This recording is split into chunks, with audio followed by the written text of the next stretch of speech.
C'est la grande tendance du moment. Les objets connectés déferlent partout dans le monde. Un objet connecté, c'est un objet du quotidien relié à Internet qui récolte des données via des capteurs et utilise une interface, smartphone, ordinateur ou tablette, pour communiquer avec l'utilisateur. L'Internet des objets se décline aujourd'hui presque à l'infini.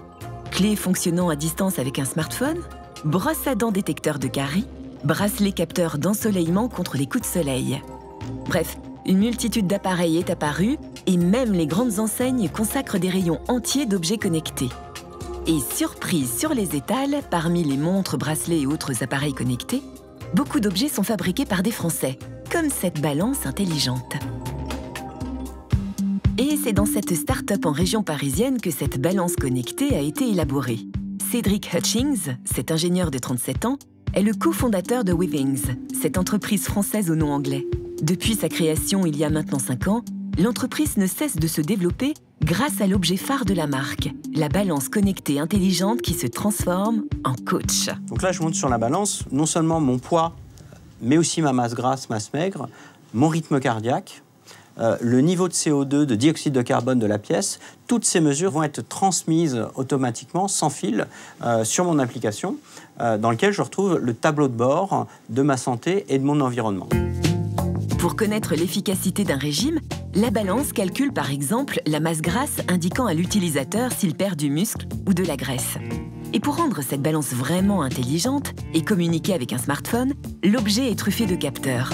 Donc là, on voit l'intérieur de notre fameuse balance. Il y a une partie ici qui est la partie communication. Donc c'est celle qui intègre des technologies Wi-Fi, Bluetooth, donc une antenne, tout ce qui fait ici que les informations qui sont prises par cet objet sont transmises à une application.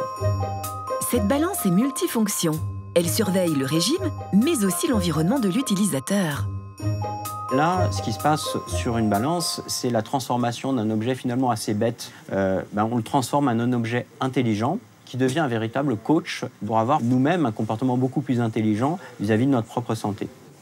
Et pour nous guider pas à pas, une application dédiée permet de surveiller sa santé au quotidien. Donc j'y retrouve ma courbe de poids qui a été alimentée au fur et à mesure de mes pesées, mais aussi la courbe de rythme cardiaque, puisque la balance mesure le rythme cardiaque simplement lorsque je monte dessus.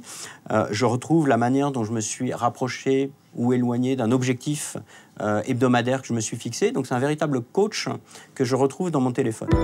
L'entreprise conçoit donc les objets connectés intelligents, mais aussi les applications qui les accompagnent. Les informations des objets arrivent ici, sur cette plateforme, en temps réel. Ces données ont transité via des serveurs qui sont surveillés ici. Donc là, quelque part, on a la masse des données qui est assez peu compréhensible, mais notre travail est qu'elle soit restituée de manière compréhensible et individuelle dans ma propre application. Un objet connecté, réellement connecté, c'est un objet qui est accompagné de services ou un ensemble d'applications qui permet aussi d'avoir des conseils. Et donc, c'est un objet réellement communicant est accompagné de tous les services qui sont en partie gérés ici. Aujourd'hui, Withings développe et commercialise une dizaine d'objets connectés dans le monde. La marque emploie désormais une centaine de personnes et elle rencontre un vif succès, aux États-Unis notamment. Elle a même reçu le prix de l'innovation du CES, le Salon des nouvelles technologies de Las Vegas, signe qu'une véritable French Connection est en train d'émerger. Il y a une surreprésentation des sociétés françaises dans ce domaine des objets connectés. Alors, on pense qu'on a un coup à jouer en France parce que les objets connectés font appel à des compétences d'ingénieurs qui sont très fortes ici en France, à la fois dans le domaine du design, produit, de la mécanique, de l'électronique et des télécoms. Et donc des nouvelles sociétés émergent et on a vu effectivement depuis cette année un mouvement très très fort en France autour des objets connectés. Et si les Français ont autant d'idées pour ces objets communicants, c'est qu'ils ont été inspirés par un précurseur de la French Touch, il y a une dizaine d'années maintenant. À l'époque, est apparu un objet complètement ovni, qui était un lapin communicant qui s'appelait le Nabastag et qui montrait une nouvelle manière d'apporter de l'information dans la maison. Et donc il a, je pense, créé de l'imaginaire et suscité des vocations auprès de générations d'ingénieurs télécoms dans ce domaine passionnant des objets connectés. Car Nabastag, c'est l'ancêtre des objets connectés. Un peu gadget à l'époque, il a été l'un des premiers objets communicants au monde. Connecté à Internet via le Wi-Fi, il était capable de lire des mails à voix haute, de diffuser des informations et de la musique. Et l'inventeur pionnier du Nabastag, ce lapin un peu loufoque, c'est lui, Rafi Aladjian. Cet entrepreneur franco-libanais de 52 ans a toujours eu une longueur d'avance. Il s'est lancé le premier dans le Minitel, puis dans Internet en France. Aujourd'hui, dans sa nouvelle start-up en région parisienne, il lance un nouvel objet connecté, Mother. Le fait que ça s'appelle Mother, qui était l'idée initiale, c'est d'avoir quelque chose qui s'occupe de tout, qui fait tout ce qu'il faut. S'il faut s'occuper de ta santé, je m'occupe de ta santé. S'il faut s'occuper de ta sécurité, de ton bien-être, je m'occupe de tout. Et donc, c'était ça l'idée d'abord de la Mother. Et la nouveauté de cet objet connecté, ce sont ses cookies. Ces petits capteurs qui permettent de connecter et de rendre intelligent presque n'importe quel objet du quotidien. Car Mother récolte un tas d'informations sur les objets, grâce à des outils très simples intégrés dans les cookies. Un cookie possède à l'intérieur un capteur thermique et un accéléromètre pour mesurer et enregistrer en temps réel les mouvements et la vitesse. Ces capteurs extrêmement sensibles fixés à un objet permettent de mesurer et détecter chaque type de mouvement. C'est donc le cookie qui rend l'objet connecté intelligent en envoyant les informations par ondes radio à Mother. Celle-ci les centralise et les renvoie via le Wi-Fi à une application. L'idée, c'est d'augmenter les objets, finalement. C'est-à-dire de les prendre dans leur fonction originelle et puis de leur ajouter un petit quelque chose en plus, un supplément de service, d'une certaine manière, et de les rendre davantage intelligents. Donc, on ne touche pas à la nature de l'objet lui-même, on l'augmente simplement en lui ajoutant un capteur. Un capteur qui rend un objet utile ou intelligent en le connectant. Une idée née d'une histoire très personnelle de son créateur et qui lui a inspiré son nom. Il se trouve que ma mère est Alzheimer et de plus en plus Alzheimer. Et une des premières idées d'application qui est apparue, c'est si j'avais un cookie sur le pilulier de ma mère, je saurais si elle prend ses médicaments. Ça, c'était la toute première idée.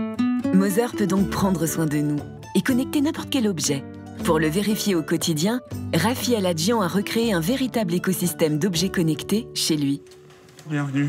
Bon, alors ici, c'est ma maison, et donc forcément, c'est ici que j'expérimente le plus des choses, en tout cas que je teste des trucs, et donc c'est super cookifié, il y a des cookies partout.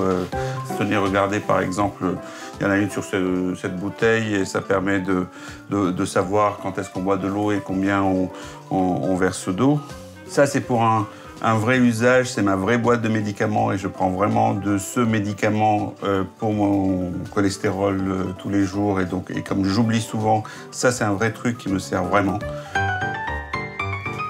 Il y en a sur cet arrosoir pour nous rappeler que cette pauvre plante, parfois on l'oublie parce que c'est la seule plante de la maison. Il y en a forcément une sur la porte, ici. Donc quand je l'ouvre, je reçois une alerte sur mon iPhone. Puis il y a un cookie sur un truc qu'on a de très précieux, notre girafe. Donc le premier qui part avec la girafe sous le bras, on recevra une alerte et je pense qu'on le rattrapera très très vite. Des usages les plus incongrus donc aux usages les plus utiles. Mother, relié à Internet, affiche ensuite ses informations sur un support choisi, smartphone, ordinateur ou tablette. Pour Rafi, tous les objets sont amenés à devenir intelligents et connectés demain. Après la révolution du web et du mobile, l'Internet des objets devrait être la troisième révolution de la communication.